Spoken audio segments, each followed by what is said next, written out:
Students आज पढ़ेंगे Newton's laws of motion. Next part इसका फ्रिक्शन। फ्रिक्शन क्या होता है? देखिए फ्रिक्शन, ये फ्रिक्शन क्या है? फ्रिक्शन एक टाइप का फोर्स ही होता है। यानी कि फ्रिक्शन क्या होता है? It is the force, it is the force between two bodies, two bodies in contact कैसी रहती है? कांटेक्ट में, which opposes the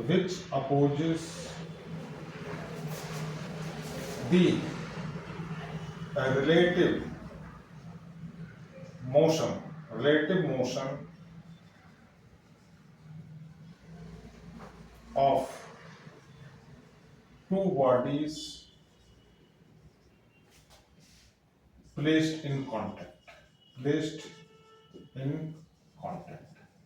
यानी कि क्या है? It is the force between two bodies in contact which opposes the relative motion of two bodies placed in contact. दो bodies अगर रखी हो तो दोनों का जो मोशन है वो एक दूसरे की मोशन का क्या करेगा? अपोज करेगा।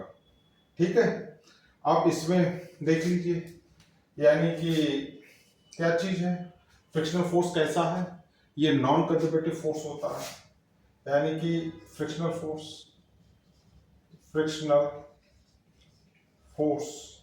इज नॉन कंजर्वेटिव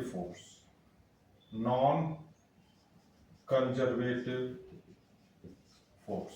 ठीक है, नॉन कंजर्वेटिव फोर्स होता है। और इसका नेचर कैसा होता है? Electromagnetic. It's nature V and electromagnetic यानी इसका नेचर कैसा है?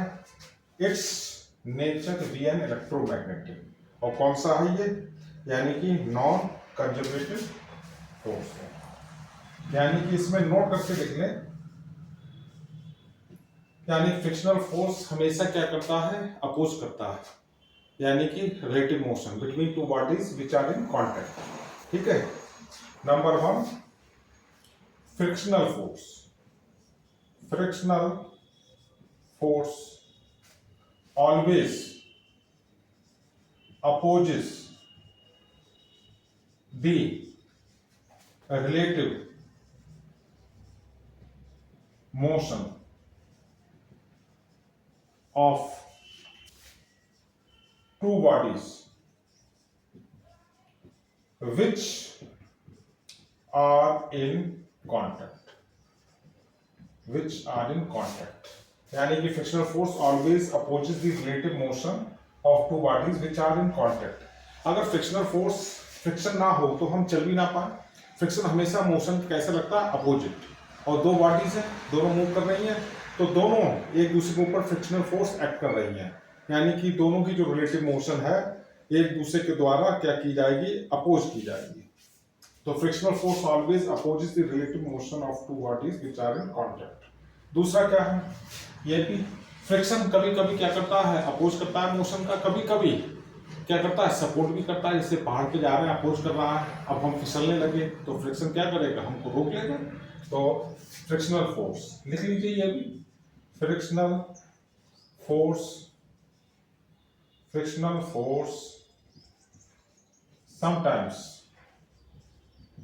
sometimes opposes the motion or sometimes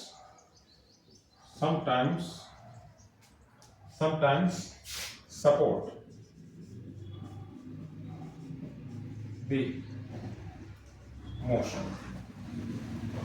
देख लीजिए,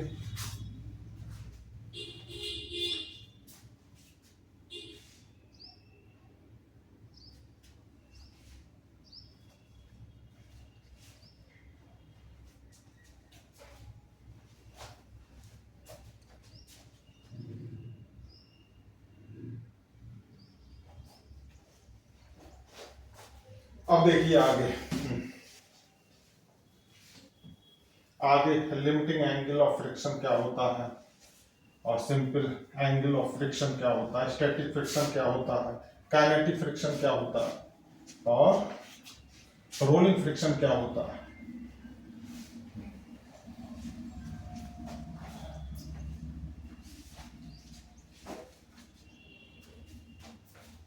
जैसे सिंपल देख लीजिए, जैसे कोई ये रफ सरफेस है, ये कोई रफ सरफेस है, ये कोई रफ सरफेस है, ये कोई ब्लॉक रखा हुआ है रफ सरफेस पर।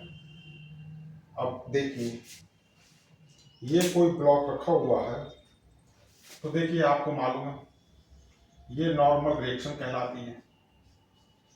इधर फ्रिक्शनल फोर्स एक्ट हो रहा है F।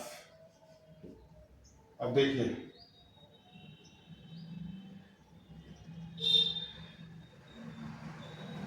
ये टोटल रिएक्शन है, इसको कहते हैं हम नॉर्मल रिएक्शन, नॉर्मल रिएक्शन। नीचे वेट होता है, अगर मास है तो वेट इधर है। इसको हम कहते हैं फ्रिक्शनल फोर्स। क्या कहते हैं हम? Frictional force. ये हमारा कहलाती है टोटल रिएक्शन, इसको हम कहते हैं टोटल रिएक्शन। ठीक है, इसको हम कह देते हैं एंगल ऑफ फ्रिक्शन। क्या कह देते हैं? Angle of friction. ठीक है,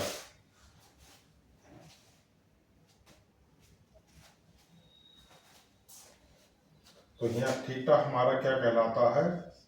एंगल ऑफ फ्रिक्शन।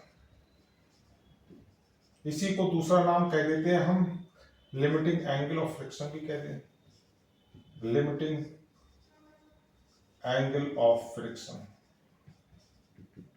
अब देखिए यहां पर tan थीटा, tan थीटा किसके बराबर है? tan थीटा आपको मालूम नहीं है, परपेंडिकुलर ओवर बेस। परपेंडिकुलर काम कर रहा है F, ये किसका कर रहा है? R। हम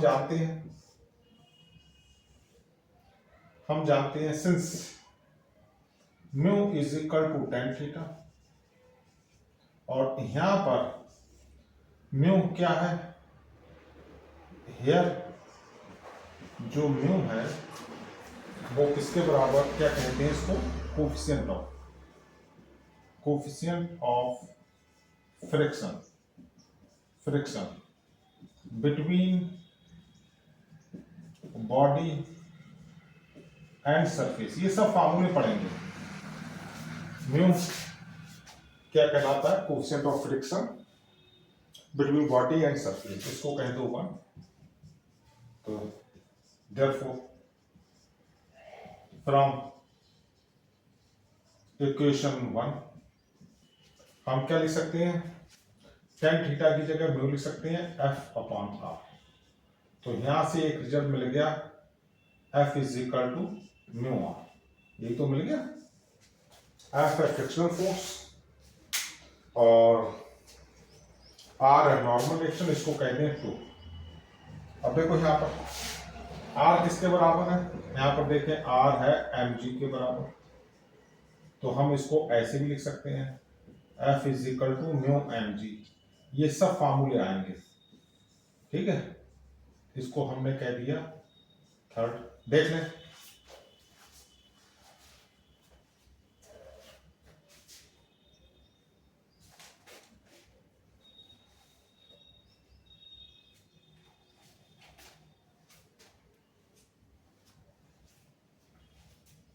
यहाँ पर ये भी देख लीजिए टोटल रिएक्शन इन दोनों के बीच कितना है? 90 डिग्री। यहाँ एंगल कितना है? 90 डिग्री। जल्दी से देखिए, इसको मैं साफ कर रहा हूं। देखो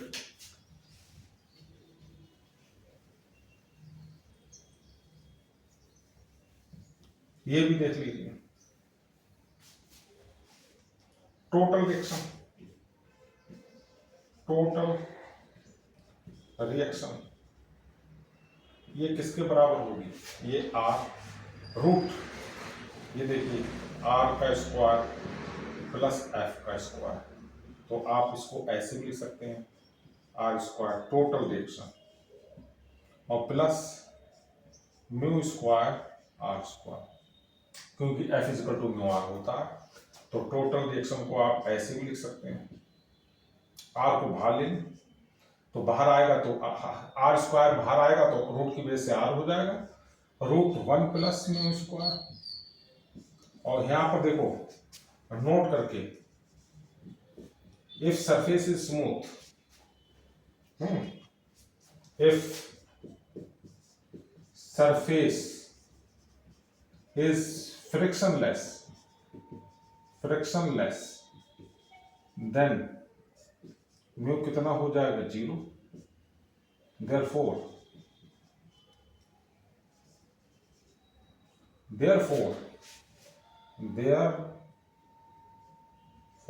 देखिए टोटल रिएक्शन किसके बराबर हो जाएगी, टोटल रिएक्शन हो जाएगी आर के बराबर, ठीक है। और टोटल रिएक्शन आर किसके बराबर है, एमजी के बराबर। देख लें टोटल रिएक्शन आर के बराबर हो जाएगा, आर किसके बराबर, एमजी। ये कब है, जब जो है फ्रिक्शन लेस है सरफेस। तो इसको आप कह दीजिए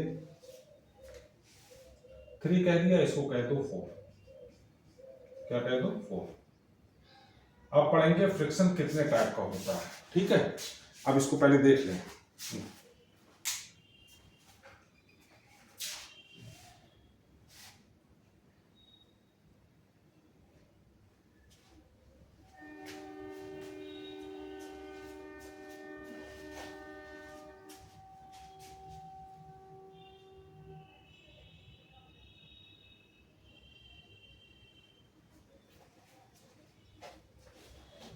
अब देखें आगे फ्रिक्शन कितने टाइप का होता है, 3 टाइप्स का होता है।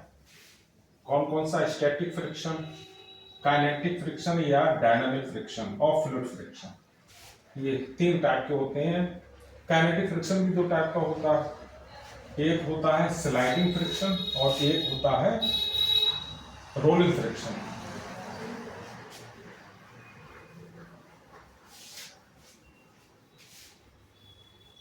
देखें फ्रिक्शन इज ऑफ 3 टाइप्स।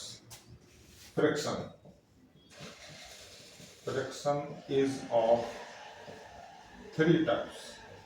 कौन कौन से, एक होता है आपका स्टैटिक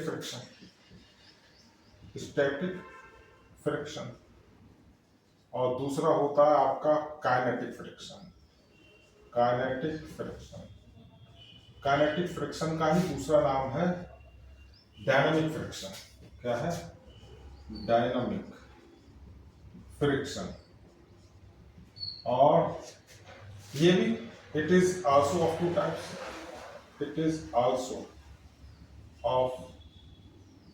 टाइप्स, ये भी 2 प्रकार का होता है। कौन कौन सा, कह दो एक स्लाइडिंग फ्रिक्शन, क्या कह दो, एक स्लाइडिंग फ्रिक्शन और दूसरा कह दो रोलिंग फ्रिक्शन।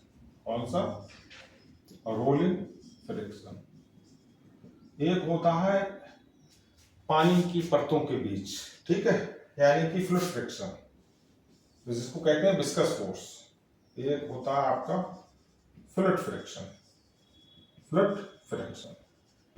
ठीक है। देख लें फिर 1 बाई 1 पढ़ते हैं।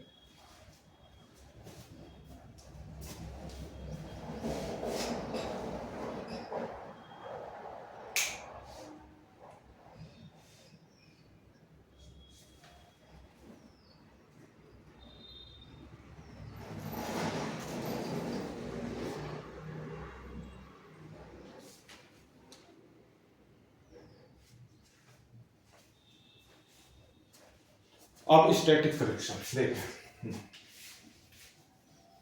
स्टैटिक फ्रिक्शन क्या होता है, जैसे कोई बॉडी रखी हुई हो रेस्ट पोजीशन पर, जैसे बुक रखी है टेबल पर या कोई ऑब्जेक्ट रखा है टेबल पर, ठीक है, तो वो यानी कैसा रेस्ट पोजीशन पर है। इसमें भी 2 कंडीशंस होंगी। तो सबसे पहले 1 स्टैटिक फ्रिक्शन, तो इसमें एक लाइन, ये कब एक्ट होता है, तो it acts it acts on bodies when bodies when bodies are at rest. क्या कहा? It acts on bodies when bodies are at rest. तो इसको भी हम कहते हैं it is also of two types. ये भी दो टाइप्स का होता है. कौन कौन सा? इसमें देखिए, एक होता है सिंपल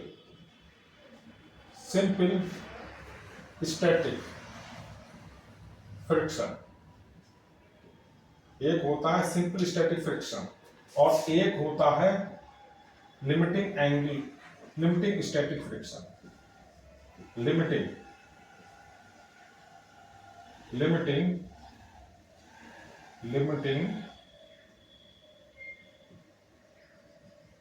स्टैटिक फ्रिक्शन. माइनर अंतर होता है. सिंपल स्टैटिक फ्रिक्शन जब कोई body well in at rest हो, आराम से रखी हुई हो, यानी कि ये कब एक्ट होता है? इट, हम लिख दे रहे हैं, इट एक्ट्स व्हेन और bodies are well as rest. It acts when bodies are well as rest. ठीक है, जैसे देखें, ये कोई बॉडी रखी है या ऑब्जेक्ट रखा है, तो ये फोर्स है और इधर लग रहा है ये स्टैटिक फ्रिक्शनल फोर्स है. तो ये देखिए F किसके बराबर है? F. और body is well at rest. ये कब लगता है? ये एक्ट होता है, यानी कि इट एक्ट्स व्हेन और body is just about to slide or move. यानी कि it acts when body is just about to slide or move. इस तरीके से लिख सकते हो, when bodies, इस तरह से लिखो, bodies are just about to slide और मूव. जैसे देखिए, अब यानी कि कोई बॉडी है और वो just about to slide condition है, मूव करने वाली है, तो हम इसको देखिए, ये हमने कह दिया F नॉट, इसको हमने कह दिया ट्रैक्टिव फोर्स. क्या कह दिया? Tractive force. और ये है फ्रिक्शनल फोर्स Fs. तो यहाँ जो ट्रैक्टिव फोर्स है वो किसके बराबर होगा? Fs. ट्रैक्टिव फोर्स क्या है उसके बारे में मैं अभी लिखवाऊंगा, पहले इसको देख लें. ट्रैक्टिव फोर्स वो होता है, it is the force which needed by the body to overcome the resistance produced bye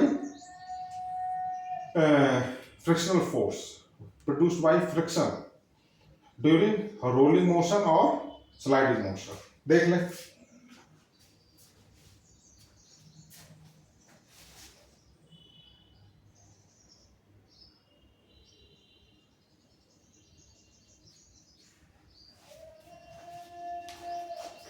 यहां लिख लें ट्रैक्टिव फोर्स को. ट्रैक्टिव फोर्स यानी कि F नॉट क्या होती है? It is the force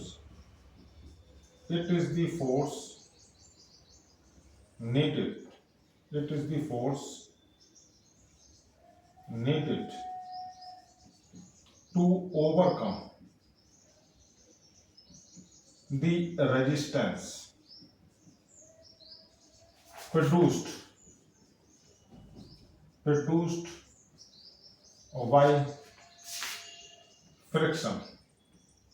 produced by friction during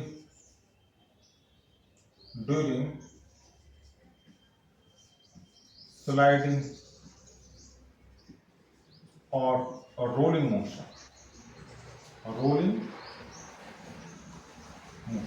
क्या लिखा हमने?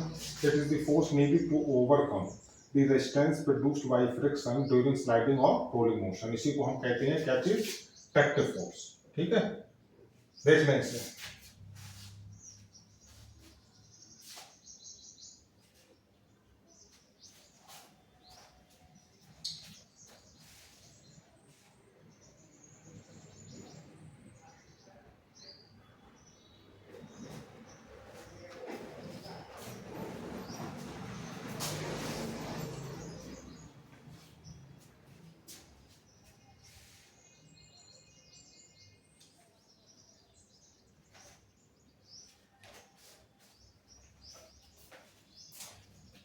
देखें आगे।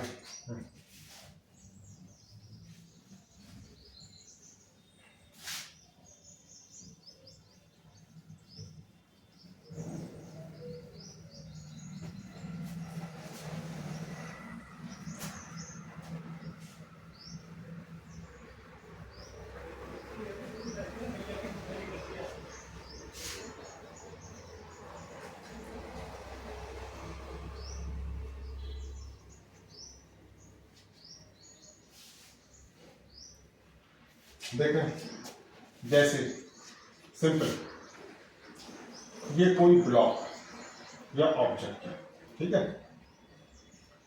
ये कोई रफ सरफेस है। कैसा है? रफ सरफेस है, इसको हम कहेंगे रफ सरफेस। ठीक है, ये फोर्स लगा तो पीछे ये स्टैटिक फ्रिक्शनल फोर्स लगा, ये नॉर्मल रिएक्शन है और इसका वेट है तो ये mg, कितना? mg। अब आप जानते हैं, यानी कि हमने क्या बताया? fs किसके बराबर होता है? μs into r। तो यहां से आपका हो जाएगा fs, ये हो जाएगा μs mg, यही तो हो जाएगा। और यहाँ पर हेयर म्यूएस क्या है? Coefficient of static friction, coefficient of static friction. देखिए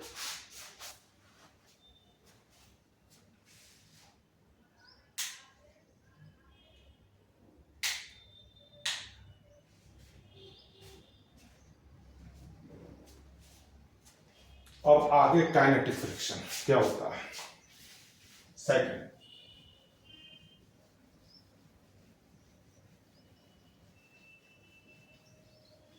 काइनेटिक फ्रिक्शन।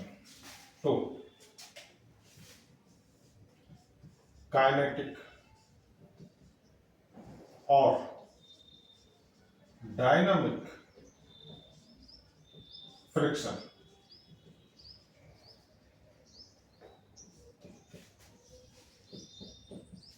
ये कब एक्ट होता है? जो बॉडीज क्या करती हैं? मूव करती हैं, स्लाइड करें या रोल करें। तो हम लिख देते हैं कि it acts when our bodies are in motion. It acts when bodies are in motion. ठीक है, जैसे इसी का हमने क्या बताया था? Sliding friction, sliding friction. तो इसमें क्या है? It acts when bodies slide on rough surface, on rough surfaces। जैसे देखें ये है, ये कोई रफ सरफेस है, ये कोई रफ सरफेस है। अब ये कोई ब्लॉक है, ये कोई ब्लॉक है, ठीक है, और इस पर ये अप्लाइड फोर्स है। इसको क्या कहेंगे हम?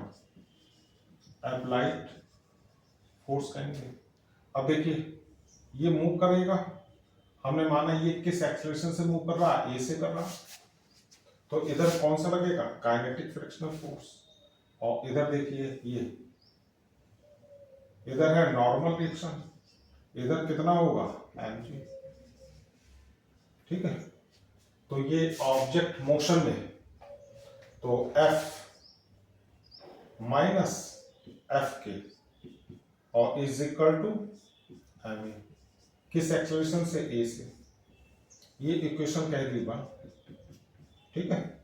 और एफ के किसके बराबर होगा, हम पहले बता चुके हैं, म्यू के इंटू आर, ठीक है। दिस इज से टू, दिस इज से टू, तो यहां म्यू के क्या है, म्यू के है कोफिशिएंट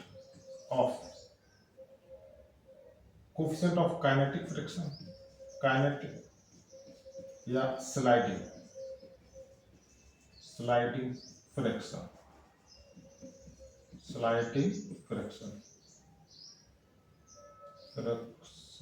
ठीक है, स्लाइडिंग फ्रिक्शन। तो यहां से आप लिख सकते हैं एफ के, म्यू के और ये mg, ठीक है। और इसमें पुट करते हैं, पुट इन इक्वेशन वन, ठीक है।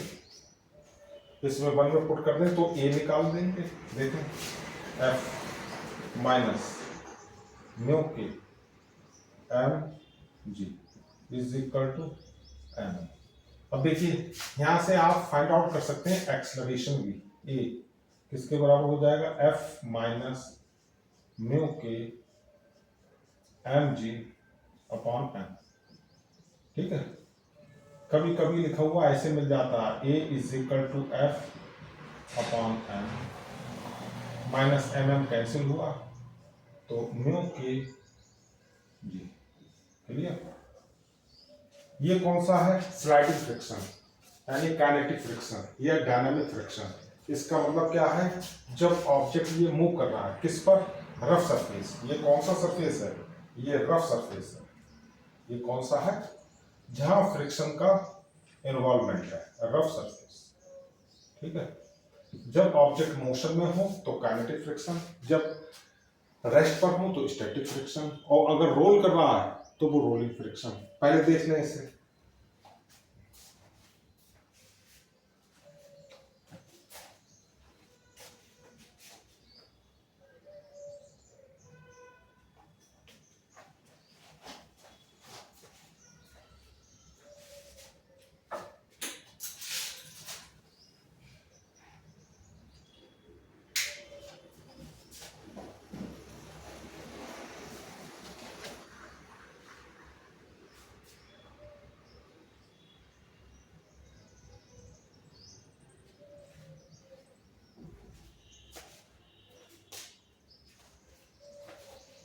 स्लाइडिंग फ्रिक्शन, अब इसी का रोलिंग फ्रिक्शन, दूसरा पार्ट।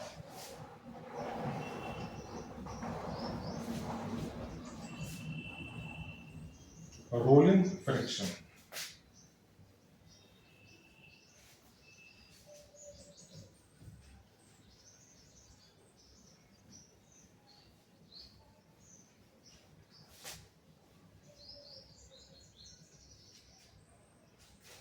दूसरा यानी बी पार्ट, रोलिंग फ्रिक्शन। ये क्या होता है, कब एक्ट होता है, जब बॉडीज रोल करती है रफ सरफेस पर। It acts when bodies roll on a rough surface, ठीक है। जैसे कोई रफ सरफेस है, कोई जैसे रफ सरफेस ये, कोई रफ सरफेस का मतलब है जहां फ्रिक्शन का इन्वॉल्वमेंट, जैसे ये कोई बॉडी रोल कर रही है, ठीक है, ये रोल कर रही है, ठीक है। रेडियस कितनी है, आर ना, रेडियस ना लो। देखिए ये कोई बॉडी ये रोल कर रही है। अब देखिए यहाँ पर ये नॉर्मल डायरेक्शन है, इसका वेट होगा mg, और ये रोलिंग फ्रिक्शनल फोर्स है। क्या है, रोलिंग फ्रिक्शनल फोर्स। देखो इसको क्या कहोगे, नॉर्मल रिएक्शन। क्या कहोगे, नॉर्मल रिएक्शन। ये रोलिंग, और इसको क्या कहोगे, इसको कहोगे रोलिंग फ्रिक्शनल फोर्स। क्या कहोगे, रोलिंग फ्रिक्शनल फोर्स। ये आप जानती हैं क्या चीज, mg वेट, ठीक है। तो देखो F R is equal to mu R और एम आर, यही तो हो गया। और इसको आप लिख सकते हैं, क्या लिख सकते हैं, F R is equal to mu R M G, ठीक है।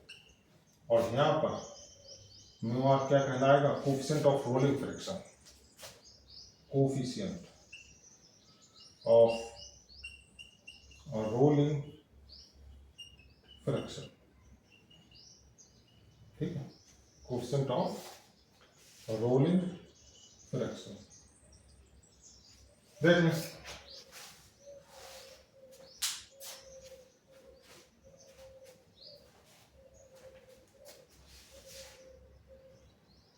ओमेगा एंगल ऑफ वेलोसिटी से ये रोल कर रही है।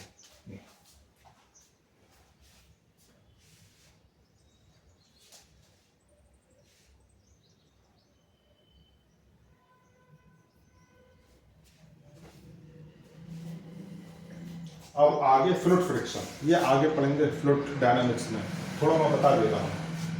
तीसरा फ्रिक्शन, फ्लूइड फ्रिक्शन क्या होता है, पानी की परतों के बीच लगने वाला जो फ्रिक्शनल फोर्स है उसको हम कहते हैं विस्कस फोर्स, उसी को कहते हैं हम फ्लूइड फ्रिक्शन।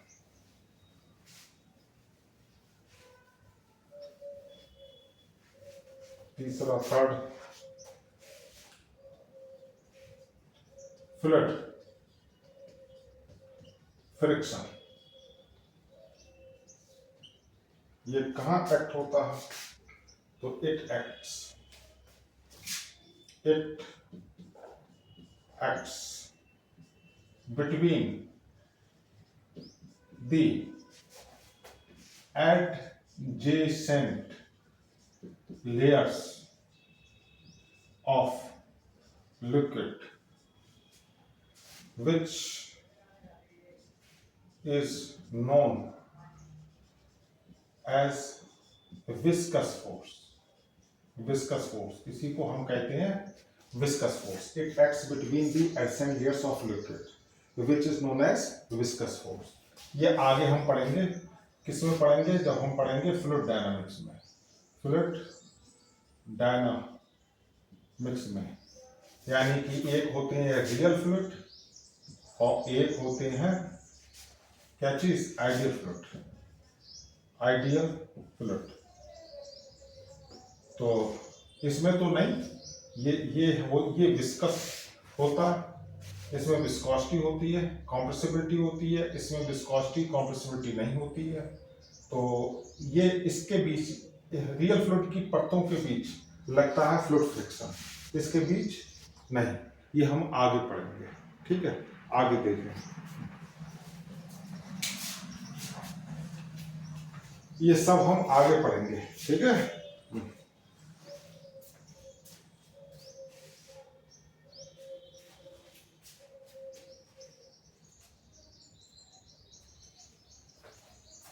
अब एक ग्राफ देख लीजिए,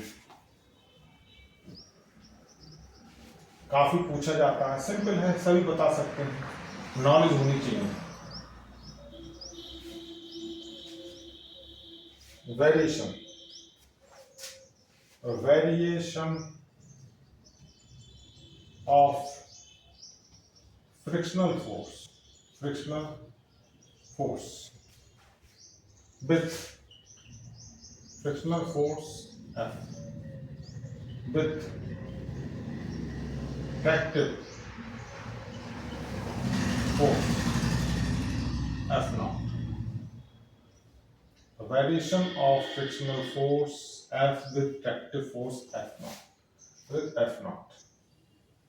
देखें ये फ्रिक्शनल फोर्स है, ये ट्रैक्टिव फोर्स है, ट्रैक्टिव फोर्स है। देखें जब बॉडी कैसी रहती है रेस्ट पर, उसको अगर आप पुश करें तो ज्यादा आपको फोर्स लगाना पड़ेगा, जब वो चलने लगेगी यानी काइनेटिक मोशन में आ जाएगी उस समय कम फोर्स लगाना पड़ेगा। तो इसका मतलब यही है कि देखिए ये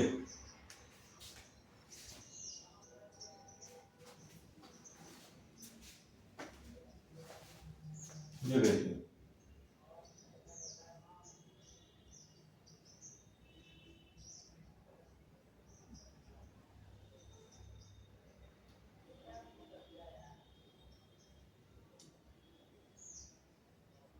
ये कहलाती है स्टेट ऑफ रेस्ट,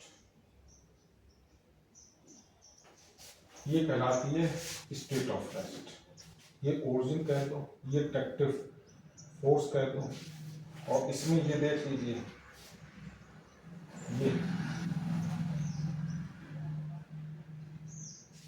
ये काइनेटिक फ्रिक्शनल फोर्स है, ये स्टैटिक फ्रिक्शनल फोर्स है, ठीक है। और इसको कह दो स्टेट ऑफ रेस्ट। क्या कह दो? इसको कह दो स्टेट ऑफ रेस्ट कह दो, ठीक है।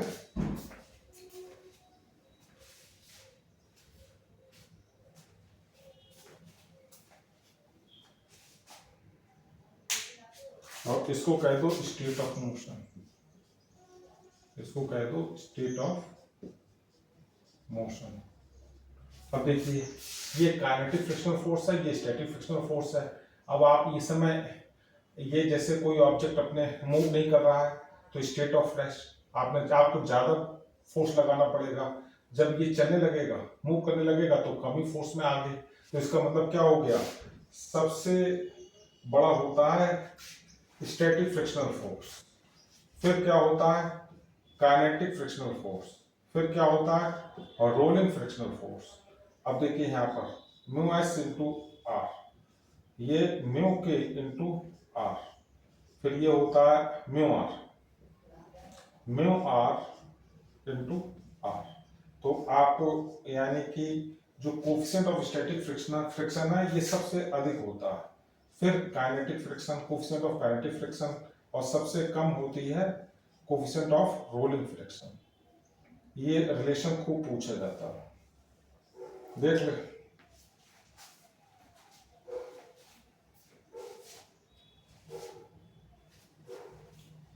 एक स्टेप और बढ़ा दें एमजी वाला, हालांकि ये भी कोई दिक्कत नहीं, लेकिन मैं एक और बढ़ा दे रहा हूं, जैसे म्यू एस एमजी, बात एक ही है। आर की जगह आप एमजी लिख सकते हैं, म्यू के एमजी, म्यू आर एमजी। तो रिलेशन वही आ गया। जो कोफिशिएंट ऑफ स्टैटिक फ्रिक्शन है ये सबसे अधिक होता है, फिर kinetic friction, coefficient of kinetic friction, फिर कोफिशिएंट ऑफ रोलिंग फ्रिक्शन। ये रिलेशन खूब पूछा जाता है, ठीक है, देख लें।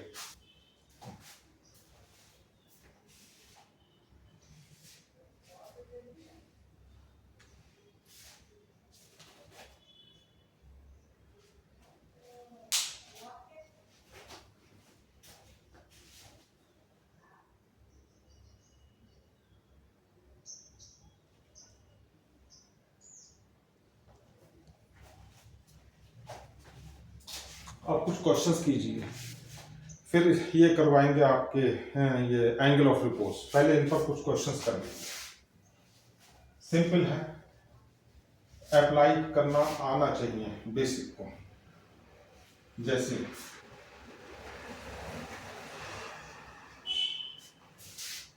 रफ सरफेस और ऐसा सरफेस जिसमें फ्रिक्शन का इन्वॉल्वमेंट ना हो। जैसे स्मूथ सरफेस, जो केसेस है वही इसमें आएंगे, यानी कि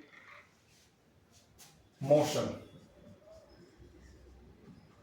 of objects on a rough surface, on rough surface।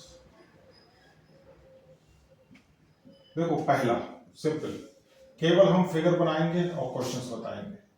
ये देखिए, कोई ये ब्लॉक है, मास है m, ठीक है, और रफ सरफेस है, रफ सरफेस है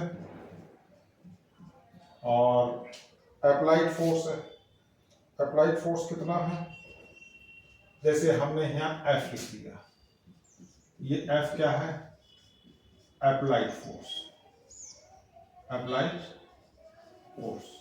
और अब देखिए यहाँ पर, यानी कि म्यू के, हमने म्यू के मान लिया coefficient, coefficient of kinetic friction between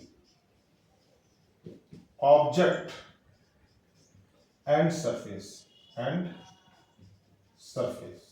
अब देखिए म्यू के, यहां देखिए एफ के हो गया, काइनेटिक फ्रिक्शनल फोर्स हो गया। अब देखिए यहां पर नॉर्मल रिएक्शन हो गई और ये mg हो गया, ठीक है। इसको हम क्या कहेंगे? काइनेटिक फ्रिक्शनल फोर्स, ठीक है। अब देखिए ये माना किस एक्सेलरेशन से मूव कर रहा है? आगे ए एक्सेलरेशन से कर रहा है। ये क्या है? एक्सीलरेशन। जिस एक्सेलरेशन से ये ब्लॉक आगे मूव कर रहा है। अब हम यानी कि रिजल्टेंट मोशन किधर है? रिजल्टेंट मोशन है अप्लाइड फोर्स की तरफ, तो हम क्या लिखेंगे? F minus f k is equal to m। Clear? एक इक्वेशन ये हो गई, और दूसरी F के हम जानते हैं काइनेटिक फ्रिक्शनल फोर्स किसके बराबर होगा? म्यू के, और म्यू के आपको मालूम ही है coefficient of kinetic friction between object and surface, तो म्यू के इनटू r। तो F के कितना हो जाएगा? म्यू के, और इधर हो जाएगा mg, ठीक है। पुट कर दो, ये 2 है, पुट इन इक्वेशन 1, तो F माइनस म्यू के mg, ठीक है, म्यू के mg और इज इक्वल टू ma। ये हम पहले बता चुके हैं, तो a कितना आ जाएगा? ये आ जाएगा F माइनस म्यू के mg अपॉन m। अगर हम सॉल्व करें तो ये आ जाएगा F upon m minus mu के m कैंसिल हो जाएगा इनटू g। ये हम पहले जब हम काइनेटिक फ्रिक्शन पढ़ा रहे थे तो हमने ये एक्सप्लेन भी किया था, तो एक बार फिर देख लीजिए। इसी पर एक क्वेश्चन करते हैं, देख लीजिए इसे।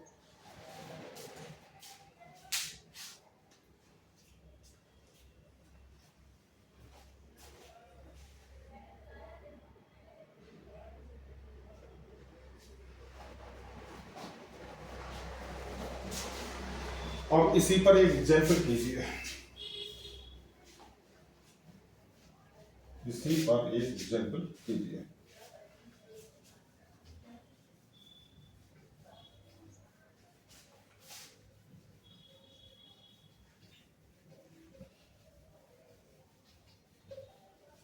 देखिए एग्जाम्पल, जैसे कोई ब्लॉक है, कोई ब्लॉक है, इसका मास कितना है? 12 किलोग्राम, ठीक है, और अप्लाइड फोर्स है कितना? 36 न्यूटन, और जो ये एफ के है, ये आर है, ये 12G है, ये ए एक्सलरेशन है। ठीक है, तो कह रहे हैं कि आपसे ये पूछा गया है कि इफ यानी कि coefficient of kinetic friction between object and surface is 0.15,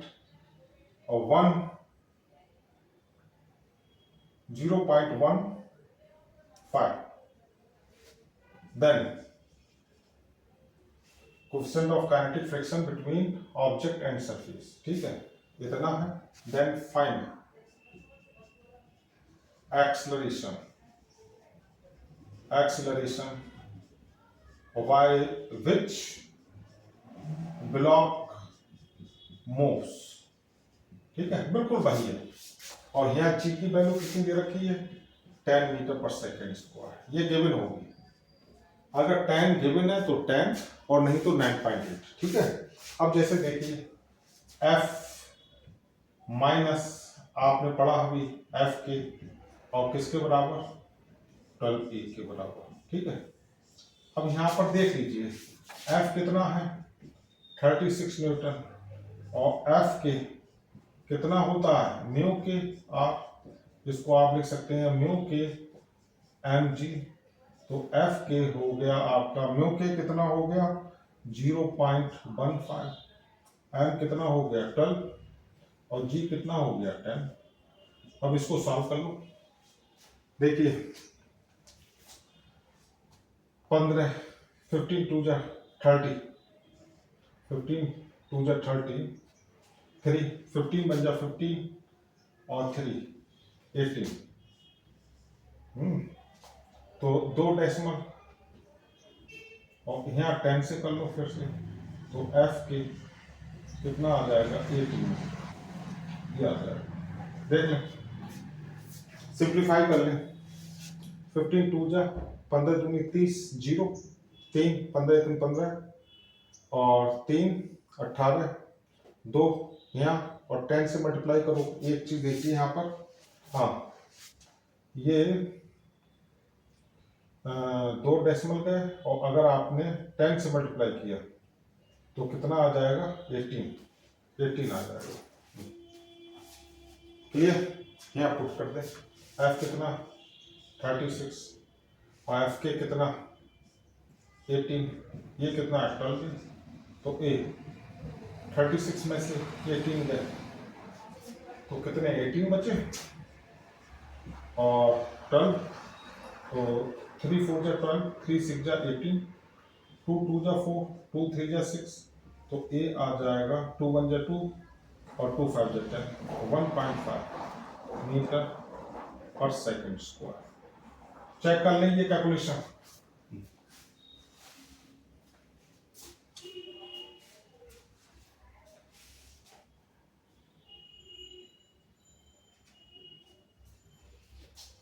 अब आगे 2 ब्लॉक या 2 ब्लॉक से ज़्यादा, 3 या 4 ब्लॉक अगर कनेक्टेड हों, किससे, यानी मासलेस स्ट्रिंग, मासलेस रोप, तो यानी कि आपसे पूछा जाए कि फाइंड एक्सलरेशन, यानी कि बाय विच ब्लॉक मूव्स, या टेंशन प्रोड्यूस्ड इन स्ट्रिंग, तो उसका कॉन्सेप्ट देख लीजिए।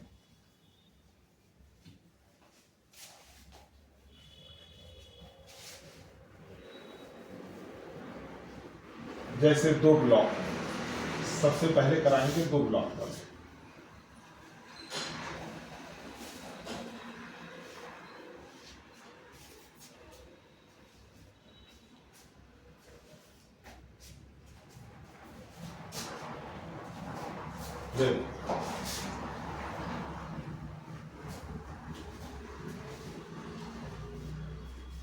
दूसरा, motion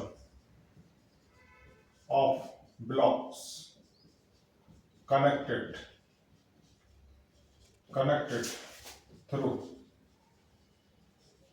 massless strings on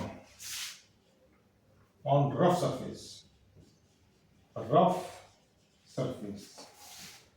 rough surface means जहां फ्रिक्शन का इन्वॉल्वमेंट हो, तो motion of blocks connected through massless strings on rough surface.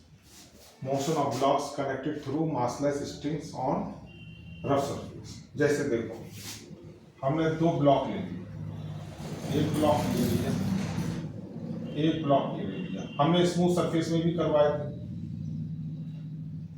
अब इसमें उसमें फ्रिक्शन का इन्वॉल्वमेंट नहीं था, इसमें फ्रिक्शन का इन्वॉल्वमेंट है। अब देखिए यहां पर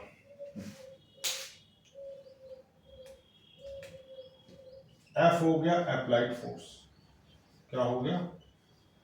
अप्लाइड फोर्स। इसका मास है, इसका मास कह दीजिए m1, इसका मास कह दीजिए m2। तो नॉर्मल रिएक्शन इधर होगी, इसको हम कहते हैं r1। तो वेट नीचे होगा m1g, क्लियर। और फ्रिक्शनल फोर्स इधर लगेगा, ये है, तो फ्रिक्शनल फोर्स कहते हैं F1। ऐसे इसमें नॉर्मल रिएक्शन इधर होगी, R2 मास M2 है, तो वेट किधर होगा? नीचे, M2G, M2G, M2G, ठीक है। और फ्रिक्शनल फोर्स किधर होगा? इधर होगा, F2, क्लियर। और यहाँ टेंशन देख लें, जितना टेंशन इधर होगा एक्शन रिएक्शन का, उतना ही टेंशन इधर होगा, ठीक है। और हमने यहां मान लिया let mu be the coefficient of friction. अब हमने केवल म्यू लिखा, friction between the blocks and surface surface. Let mu be the coefficient of friction between blocks and surface.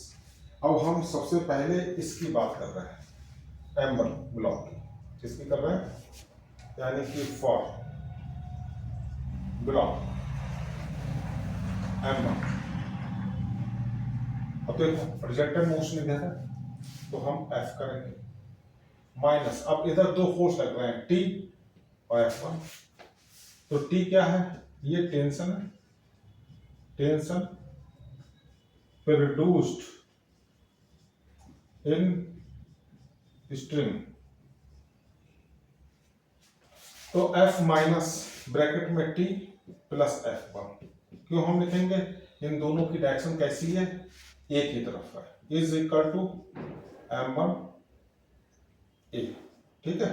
तो यहां से देखिए, यहां से F1 कितना आएगा? F1 आएगा आपका म्यू R1। तो यहां से F1 आ गया आपका म्यू M1G। तो अब यहां देख लीजिए आप, ये आ गया आपका इम्प्लाइज, मैं पूरी ही इक्वेशन लिख देता हूं, F minus T plus minus minus mu M1G is equal to M1A, ठीक है। दिस कह दी हमने इक्वेशन, इसको कह दिया 1 कह दिया, क्लियर। अब हम सेम प्रोसेस करें इस पर, फॉर ब्लॉक M2 पर। देखो इसमें इधर T है माइनस और F2 है, अपोजिट डायरेक्शन में केवल एक ही है, इसमें दो थे, तो T माइनस F2 और इज इक्वल टू M2A, ये तो हो गया। और यहां से F2 किसके बराबर है?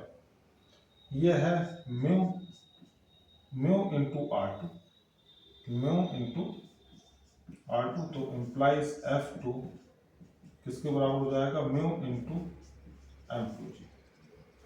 तो अब इसके बाद implies T minus mu M2G, ठीक है।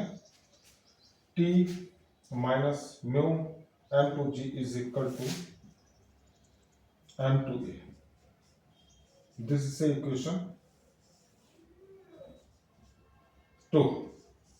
ठीक है, देखो t माइनस F2 को रिप्लेस कर दिया, अब इनको ऐड कर लो, 1 को 2 को, तो a निकल जाएगा, देखो, और 1 प्लस 2, तो t कैंसिल हो गया, इधर कितना आ गया f, और इधर माइनस कॉमन ले लिया, माइनस कॉमन ले लिया, म्यू कॉमन ले लिया, m1 प्लस m2 और g आ गया, इधर m1 प्लस m2 और कितना आ गया a, तो a किसके बराबर हो गया, ये हो गया आपका, देखिए f नीचे लिख लें m1 प्लस m2, क्लियर, ये इससे कैंसिल हो जाएगा, मैं डायरेक्ट लिख रहा हूं minus mu G upon m1 plus ना, ये तो कट गया, ये कट गया, देखिए ये इसके नीचे आ गया, ये इसके नीचे आ गया, और इससे ये कैंसिल हो गया, माइनस म्यू जी, ये आपकी, ये आंसर आ गया, और ए की वैल्यू पुट करते हैं इक्वेशन 2 में या फर्स्ट में, तो टी आ जाएगा, हम लिख दे रहे हैं put value of A in equation 2, in equation, put value of A in equation 2, put value of A in equation 2, ठीक है, then get the value of t, tension निकाल सकते हैं, देख इसको देख लें,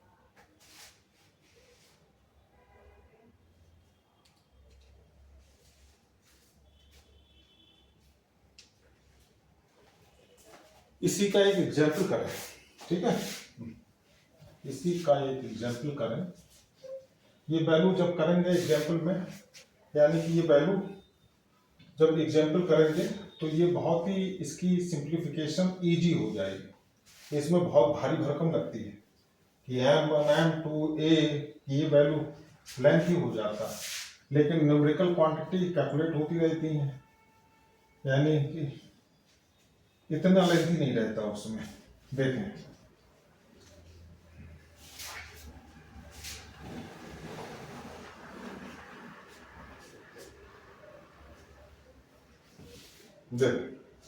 जैसे 2 ब्लॉक है, मैं केवल फिगर बनाऊंगा, 2 ब्लॉक है, एक 10 किलोग्राम का है, एक 6 किलोग्राम का है, कितने किलोग्राम का, 6 किलोग्राम का मास, कनेक्टेड है किसी मासलेस स्ट्रिंग से, अप्लाइड फोर्स F कितना है, ये कह दीजिए आप 24 न्यूटन, ठीक है, और कह दीजिए गिवन क्या है, गिवन हमने कह दिया म्यू, यानी coefficient of friction between body and surface कितना दे रखा है, 0.2 दे रखा है, यानी कि coefficient of friction between body या ऑब्जेक्ट कह दीजिए, बिटवीन ऑब्जेक्ट्स एंड सरफेस, ठीक है, और जी की वैल्यू कितनी गिवन है, 10 मीटर पर सेकंड स्क्वायर, आपको फाइंड आउट करना है ए यानी कि एक्सीलरेशन, बाय विच व्लॉक्स मूव्स, और tension T produced in string, ये निकालना। ठीक है, अब देखिए tension T, T normal reaction, इसको R1 कह दो, ये tan है तो tan G कह दो, ये R2 कह दो नॉर्मल रिएक्शन, और ये 6 है तो 6G कह दो। और इधर फ्रिक्शनल फोर्स कितना लगेगा, हमने कह दिया F1, और इधर कितना लगेगा, हमने कह दिया F2।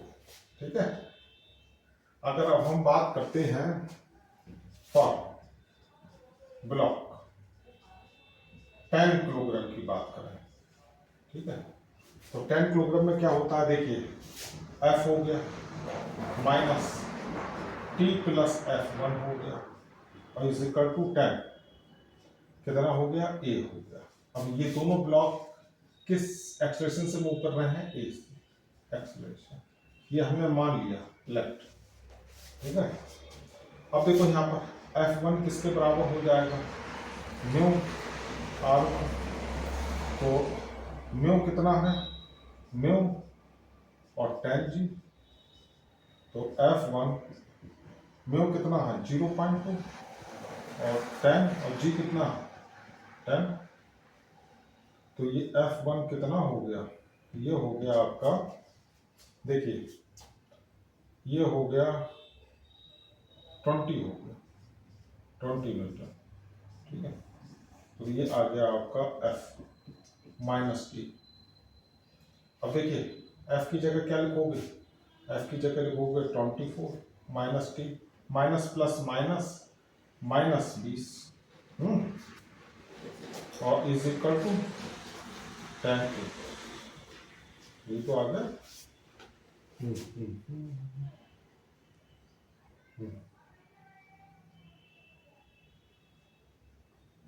देखिए F गिवन है और T हो गया, F हो गया, क्या निकालना था, टेंशन निकालना है। देखिए F minus T plus F1, F1 हमारा कितना आ गया, A, हाँ ये आ गया, ये 10A। ठीक है, बिल्कुल सही किया। 24 हो गया माइनस T हो गया और ये माइनस 20 हो गया, तो ये देखिए 24 माइनस 20 कितना हो गया, 4 माइनस T 10A, आसान हो गया नहीं हो गया। दिस इज से इक्वेशन नंबर 1। अब हम बात करेंगे फॉर ब्लॉक, इसकी बात करेंगे 6 किलोग्राम की, इसकी बात करेंगे 6 किलोग्राम की। ठीक है, अब इसमें देखिए T, इसमें T minus F2 is equal to 6A हो जाएगा, यही तो हो जाएगा। F2 कैसे आएगा, F2 आ जाएगा म्यू इंटू R2, तो म्यू R2 कितना 6G।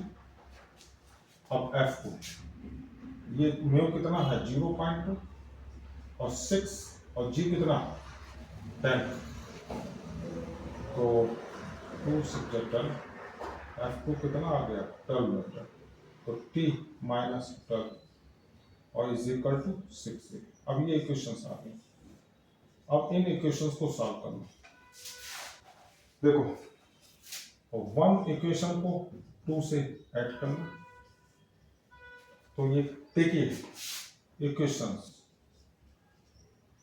इसमें ऐड करेंगे तो T नेगेटिव में T पॉजिटिव में कैंसिल हो जाएगा, और 4 माइनस 12, अब देखिए यहां पर 4 माइनस 12, 4 माइनस 12, और इधर कितना हो जाएगा 10 प्लस 6 कितना हो जाएगा 16, तो ये आ जाएगा A माइनस 4 माइनस 12 कितना हो गया minus 16 upon 8, minus 8 upon 16,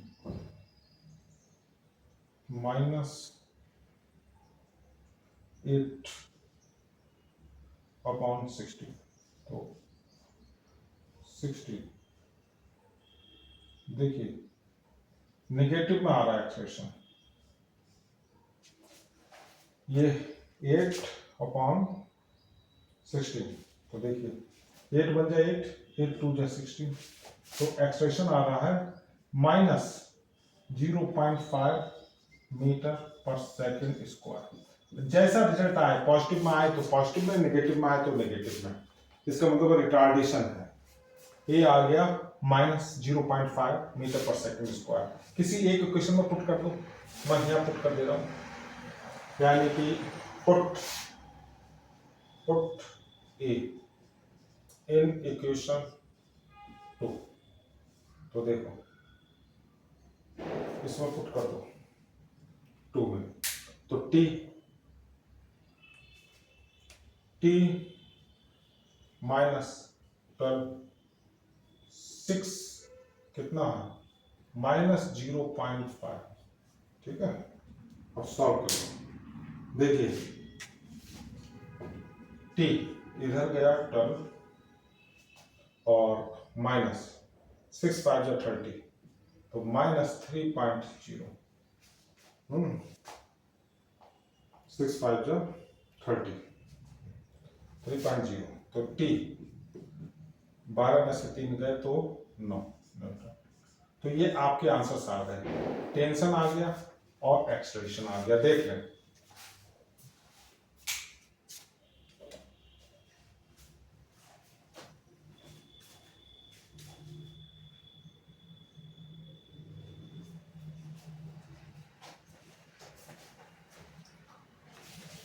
I hope student सबको समझ में आया होगा।